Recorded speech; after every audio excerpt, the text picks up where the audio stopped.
Aside from differences in technology, production values, and simply how games are played, there's something in the essence of classic games that's been lost over the years. Somewhere, starting probably in the 90s, characters began to change. Perspectives and attitudes began to get more mature.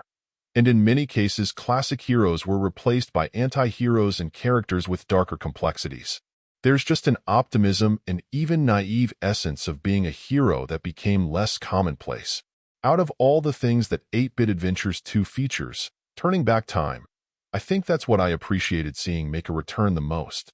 This spirit is absolutely captured in the game's main character, Charlie, an orphan who was saved in the original game and now, coming of age, is determined to do his part to pay back that debt by becoming a hero himself. For fans of classic JRPGs, the nature and feel of this journey will likely feel familiar. Though very little feels outright copied from classics, they're more just emulated in some fashion. The turn-based combat is generally tight and quick, featuring attacks, defense, and your typical character-based skills. As you battle, a gauge will fill, which when full will allow you to trigger powerful Omega Burst abilities as well, giving you a periodic table-turning opportunity in combat if they're utilized well.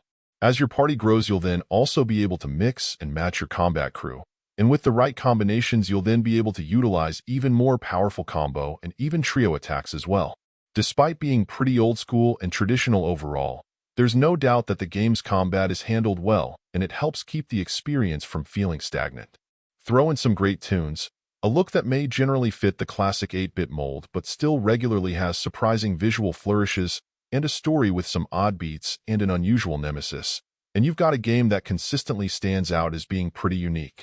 Perhaps if you weren't a gamer or an RPG fan back in those earlier days, it won't feel as satisfying.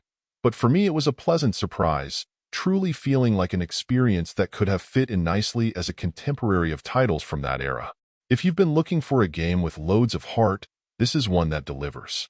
Overall, my final score for the game ended up being an 8.8. And if you're interested in picking it up, it's currently available on the Switch eShop for $19.99. Thank you for taking the time to listen to this review.